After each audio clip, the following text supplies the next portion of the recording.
Up guys, this is the Karmic DF from TikTok, and today we're going to talk about why you keep attracting toxic love, toxic fake love, and what we can do to try and stop that from happening in the future, what we need to look at in ourselves in order to figure out why it is that we keep attracting the same type of person but in a different body, right? Because we tend to date somebody who's very similar, we keep dating, like it could be Bob, Dave, Bill, keep going, but like they all have that shit in common, right? They're all emotionally unavailable, they're all toxic to some extent.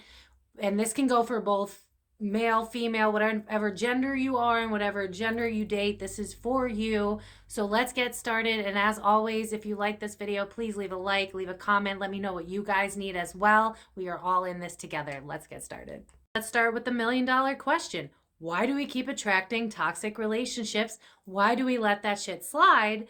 And why do we not learn sooner? Why do we not realize that they're toxic? Why do we keep ourselves in these relationships? First thing you have to be truly honest with yourself about is how much do you truly respect, love, and understand yourself?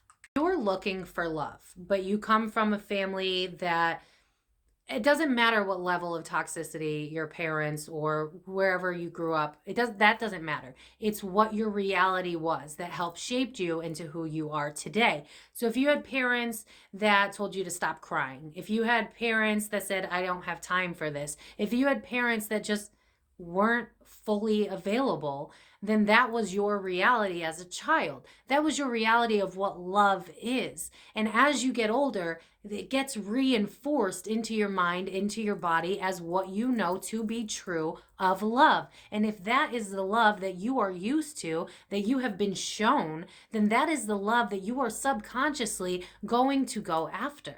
Think of a gender neutral name. We're going to go with Gage. So say you're dating Gage, okay? You're dating Gage, and Gage is emotionally unavailable. Whenever you try and talk about your feelings or where it's headed, Gage will shut down. Gage will stop texting you. They'll stop talking to you. And this is probably something that you have very often. You've been dating these types of people that only give you a little bit. So while you're giving 80% of yourself, Gage is giving you 20%. This is the type of relationships that we see a lot of times. And why do people act this way? Why do we not end up with unconditional love? Why do we have such a hard time with our partners when we're spending all this time with our partners? We should be able to open their hearts, right? We should be able to find common ground, to get along, to be able to understand each other, and to be able to break down those walls and those barriers. So what's holding us back? We need to see people for what they are giving us, not what they're saying, what we see, what they're showing us. Because go back to the Gage thing, Gage may have come from parents that were verbally abusive, and Gage doesn't like confrontation because he's used to, or she, we're playing gender neutral here for everybody, but if they're used to a certain type of living, then that's what they're going to follow unless they are taught differently. Similar to a lot of women these days in today's society, and we've come a long way, but women in today's society, we were expected to be the provider, the caregiver. We're expected to give our all to the man. The man is supposed to provide. So then you have that stigma for men that they have to live up to, where it's like they're not worthy unless they have a career and they're killing it with money. And we're not worthy unless we can support and love and give and give and give. But that's not how true relationships work. That is not how an equal give and take, unconditional love works. Also have the societal expectations. We live in a world where it is expected that you go to high school, get an education, go to college, find somebody, get married, have kids, all in that fucking order, right? And if you don't do that, it's like you're broken. It's like something's wrong with you, like I'm 30 and single, and like that's wild to people. They're like, you're 30 and you're single? Are you set? Are you broke? No, I'm not broken. I'm focusing on myself, unlike most of the world, and that's where we've been getting it wrong, because we've lived in a world where it's like your value is what you contribute, is what you do. It's not who you are. It's not what you give to the world. Basically, most societal functions just don't work. And that's why we're so miserable, because we think we're supposed to be at a certain place at a certain time. So we're putting expectations on ourselves that is too much to deal with. We've had parents that did not love us unconditionally because they didn't know how to as well, right? Because they had it even harder than us. We're slowly getting to a point where we can genuinely talk about mental health. But prior to, recently, think about our parents and their parents before that, The reason that we keep attracting toxic relationships definitely stems from what we know in terms of our family and our upbringing, but also we settle for toxic relationships because we are afraid to be alone. We're afraid of the judgment from other people. We're afraid of what we're truly going to think about ourselves if we're alone, because it's like, well, everybody else is dating, so what's wrong with me if I don't have a partner, right? But there's nothing wrong with you. In fact, if more people actually took the time to focus on themselves, their own well-being, their own happiness, you would see a lot more healthy couples. Do you ever hear that joke where like at least the middle-aged people miss their first divorce if they're single? Because literally, like, what's the divorce rate? 50%? We don't date accurately. We don't date the way that we should be dating. We date to fill a void, and that is the problem with our society. We date because we feel like we should be with someone else, because we feel like that is how we show that we are worthy. And in reality, you just kind of nitpicking and finding like the good enough person, and then you're miserable, and then you're trying to figure out why you're so miserable. And it's like, you haven't healed the trauma that you've grown up with. You don't know what real love looks like because it's never been shown to you. And now you're just trying to do the best you can by finding someone who's semi-compatible with you. But in reality, you're settling because you don't want to be alone. Doesn't help that we live in a society where you're looked at as weird if you're alone, especially as you get older. We're expected to pair off because biology and society and all that crap. But don't do that to yourself if you're not finding somebody that's going to meet all of your needs, because it can be found. You don't have to settle. It doesn't matter how many generations before you said that you could. How long ago was it where women couldn't have a bank account and we had to rely on our men? We've come a long way. We don't have to settle, and we don't have to assume that the relationships that we're getting into are just, they are what they are, right? No, that's not how life has to be. And the way that we start to change the dynamic of relationships is that we all start to work on ourselves, on our own triggers. What are we looking like? What are we showing up as when we're trying to start the relationship? Because it takes two people, right? So if you're getting somebody who's toxic, what part of you is broken or toxic, or whatever word you want to use, that is making you drawn to these connections? I'll give you another example. I'm a daddy's girl. I love my dad more than anybody. I'm not going to lie. But my dad is definitely one of those people that are emotionally unavailable. If a conversation is a little hard, he kind of avoids the topic. He just doesn't want to have hard conversations. He's a man. Men don't do feelings in society, which, by the way, if you're a man and you're watching this, please feel your fucking feelings. That's hot, just so you know. Like, girls agree, right? Yes, absolutely. But anyway, my dad, kind of emotionally unavailable, doesn't really deal with feelings. So what did I attract as I was growing up? I was dating men that gave me enough. They gave me okay enough. And then, I had some trauma from, the mother's side, where it was like trying to constantly prove that I was good enough. So then I was getting partners that made me always have to prove that I was good enough. And I thought that that was normal. I thought that because this is my reality, that in order for me to find love, that I would have to give all of myself, that I would have to drain myself, that I would have to prove that I am worthy of love, which is bullshit, by the way. For anybody who's wondering, you are always worthy of love. You are love. You are an essence of love. You deserve love. The problem is we're going into relationships without healing from the past, without healing from the parental problems that we've had, from not healing from prior relationships. Because when we get out of relationships, we're like, oh, I want to be in a relationship again. And we don't take that time to heal and reflect on what we did want, on what we didn't want, on what we learned from this experience. Because in reality, all relationships are one of two things. They are either a blessing or they're a lesson. Either way, that's not a bad thing, because if they are a lesson, then they are a person that is giving you the opportunity to teach yourself what it is that you want and what it is that you will not tolerate. This is very hard for a lot of us to understand because, again, you date what you know. It's shitty, but it's true. So if you grew up in a place where your feelings didn't matter, then you are going to attract people who reiterate that your feelings don't matter. So you have to make the choice to choose yourself, to heal. And I know that's hard, and I know nobody wants to hear that answer because they go, but Mindy, I don't want to be single forever. Honey, let me tell you something from personal experience. When you are not looking for a relationship, you will find a relationship, okay? I promise you that. You will find it. It's wild. The moment you put your foot down, you're like, I'm done. I'm going to focus on myself. They're going to come out of the fucking woodwork. So you're fine, honey. You will not end up alone. It's okay. But in the meantime, what type of men are you attracting? Or women? Doesn't matter the gender. Whatever you date, whoever you are, doesn't matter. It's cool. Whatever.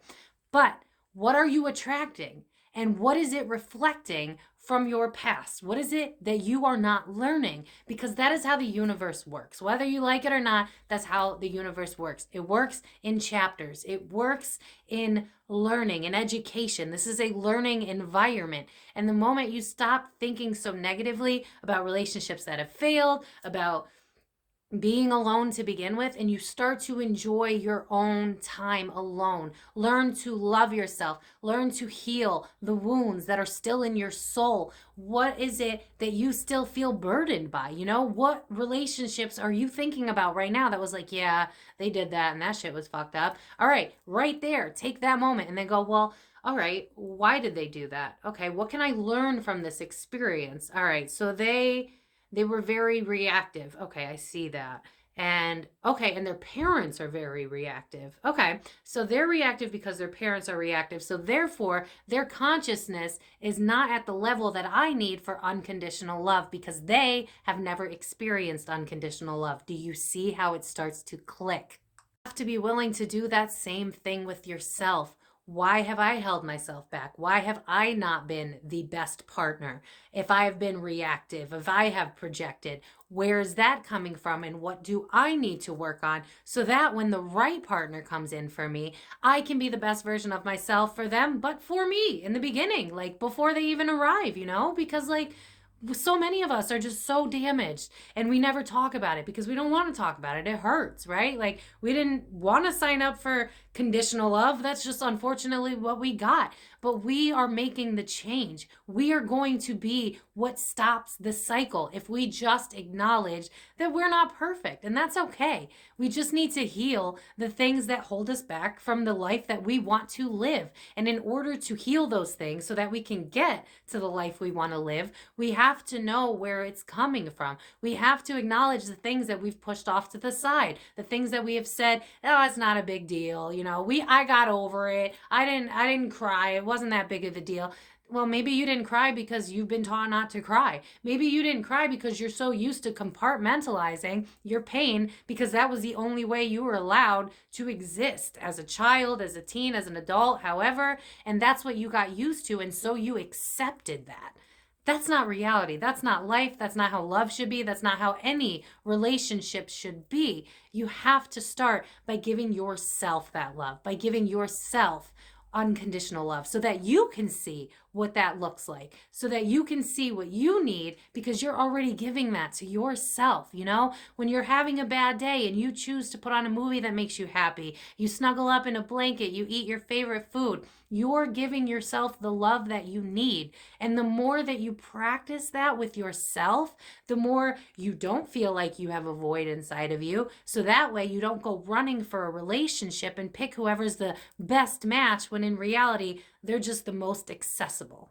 Finally, practicing self-care is going to make you realize what you do want and what you don't want, what you'll accept and what you won't accept. When you realize that you need to put yourself first and then you start doing that, you start owning who you are, you start honoring your feelings, your emotions, you're not going to attract toxic people because you won't be drawn to that. You are an energy, you are a frequency, and you attract what you're giving off. So if you don't think you're enough, you're going to attract somebody that's going to remind you that you feel that way.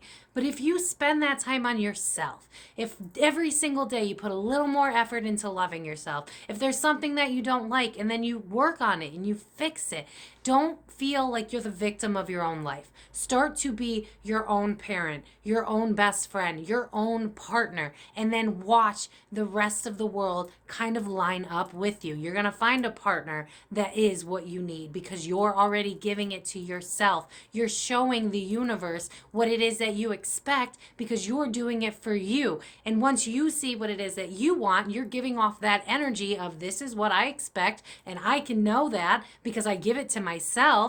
Then you won't tolerate bullshit. You'll be able to smell that shit a mile away, and you'll start to draw in the people that are capable of giving you what it is that you need. But it always starts with you. And you have to believe in yourself, and you have to forgive yourself. You have to stop thinking about your exes and where everything went wrong. Stop thinking about that there's something wrong with you when I promise you there's nothing wrong with you, because life is about learning. Life is about lessons. Life is about figuring out who you are, and that is a long road. It's a long journey. So if you kept attracting toxic relationships, emotionally unavailable people, my question to you is, what do you give yourself? What do you show up as for yourself? Because how you show up for yourself and what you know in your past is exactly what you are going to manifest in a partner. The moment you start to love yourself, the moment you start to forgive, the moment you start to look back at your childhood and understand, stop putting blame on people, including yourself. Understand that these were just things that helped create you to be who you are. Even when it comes to toxic parents, you may have had super toxic parents, but if you really break it down and you look into it, why does my parent act that way? What were their parents like? How did that affect me, generationally speaking, as it drizzled down? You know what I mean?